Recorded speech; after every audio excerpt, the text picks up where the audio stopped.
xaafadaada uga hiilinaysaa xaafada laysmaha in booliis somalilan oo reer kasta ka taagan oo reer kasta ka mid yihiin ayaa laga hadla anuu gabadh habaryoonis ah hooyaday habaryoonis tahay ayayday habaryoonis tahay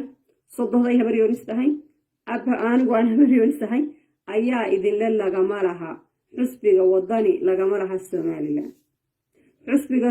wadani maaha xusbi u taagan inuu difaaco siyaasadda iyo qarannimada somalilan marka intiina ku raacsan qabiilka waxaan idin rajaynaya inaad heshaan xisbi kale oo qabiil ku taageertaan ama xusbiyada inta la furayo suga ama xusbiga kale garxajisku biira laakiin wax ka jira male xusbiga wadani wuxuu ii caddaaday maalintii inaanu ahayn xisbi somalilan laga leeyay maalintii saddexda ay doorashadu dhacaysay ee saddexda madaxweyne dooda loo qabtay saddexdii nin markaa u tartamayay kursiga faysal cali waraabe iyo muuse biixi iyo ciro ee saddexdaba la weydiiyey haddii lagaa helo maxaad yeelaysaa uu ciro ku jawaabay hadday saxu dhacdo waa iska caddid markaa inuu murmi doono waa kow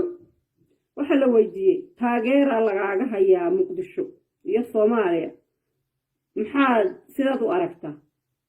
muu ka jawaabin haba yaraatee sababta uu ka jawaabay waxba u asnaa marka hadalka sii badin maayo intaasaan kaga baxaya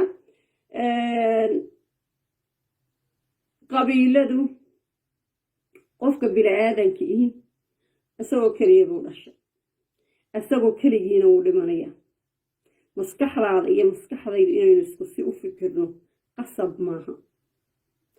inagoo isku qabiila waayo imika waan ogahay markaan imika cajalada aan maaragtay soo duubo ayaa qaar badan odhanaysa naagtan maxaa lagu soo shubay naagtan maxaa lagu yidhi naagtan yaa wuxuu sheegay waxaweeye anigu